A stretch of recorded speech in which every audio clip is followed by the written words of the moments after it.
Hi, good morning po mga guys. Welcome to my YouTube channel, Kuya Mon Vlog. At almusal po tayo. Pakita ko po sa inyo almusal ko.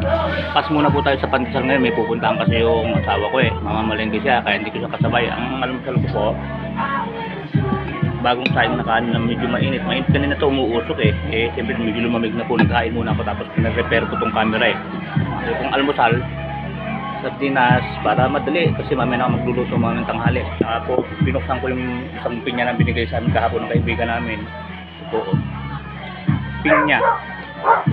Saka po siyempre hindi mawawala ang kape. Number 1, bida sa umaga yan kape. Actually po nandito po yan puno po ito puno. Kaya lang sinasaling ko na lang dito unti-unti para nananatili yung init niya, yung na-enjoy mo yung moment na iniin mo siya na mainit-init. Kasi pag dito naman biglang init, ang hirap inumin pag indirekta ko rito. Pag indirekta ko naman po rito, sobrang init, nakakapasok. Kaya ang ginagawa ko po, sinasaling ko rito unti-unti, na-enjoy mo yung moment na yung hindi siya sobrang init, hindi naman siya lumalamig. Tapos pasalin-salin na lang po ako ngayon. Nagsalin muna po ako ng malit na tasa lang naman po ito unti-unti ko. Sige po mga guys, persahan po natin. Ayan, unang subo po. Hindi na po ako nag-service po dito. Ako naman lang sa kakain alis ang asawa ko. Siguro kung may matira man dito sa sardinas, makatortahin ko lang mamaya. Hindi na ako nag-service po. Ang unang subo po, sige, para sa inyo po mga guys. Ito po sardinas in the morning. Saka po, pinya.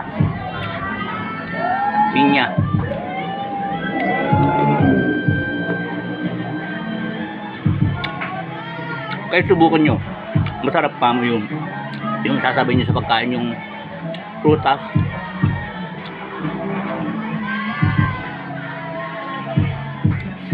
Kasi di ba nakasanayan natin yung yung pagkatapos natin kumain sa halan tayo kumakain ng prutas parang pamutat. Okay din pala yung habang kumakain ka sabay mo. Pinya. Medyo maingay po kasi may nag-birthday yan kagabi pa po yan magdamag yan.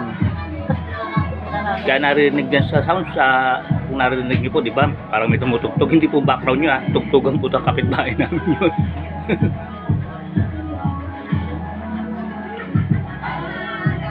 Kaya nagsaing na lang agad ako ng umaga kasi nga medyo pare-pareho yung masakit ang ulo. Puyat kasi ganito rin pag may birthday yan magdamag, walang pahingahan, tapos bali pa nakatodo pa speaker. Kaya sabi ko, sardinas lang tayo, ang hirap maglakad papunta nun sa bilihan ng pandesal yung misis ko nga, sabi ko mag-almusal muna mamadaling lumakad dahil tinanghali rin ang gising. Pero ganoon talaga tiis-tiis lang, ganoon talaga, wala tayong magagawa. Nasa paligid tayo ng mga kapitbahay natin nabubuhay sa kanyang mga kasayahan, di ba? Lagi naman pinapaksa po sa atin yan tiisin lang natin ganoon talaga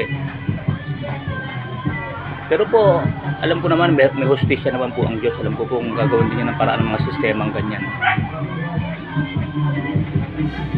Wala na, banggit lang na konting pagtitiis lang pag kayo po nakakaranas ng ganun. Pagpasensya nyo lang po, nilipas din po yan. Ganun na po ang ibig ko sabihin.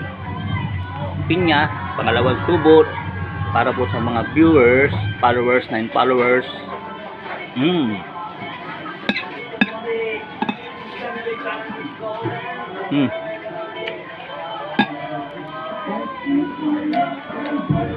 Tapos kape.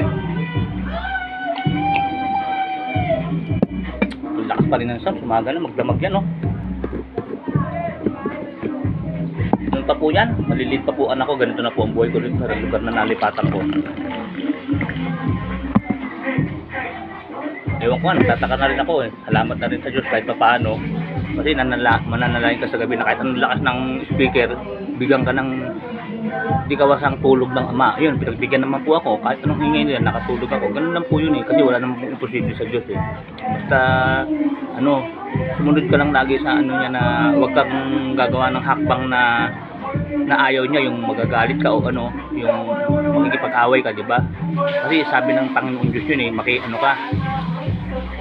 makisama ka sa mga kapitbahay mo kahit anong gawin nila sa'yo, parang pagtiisan mo lang.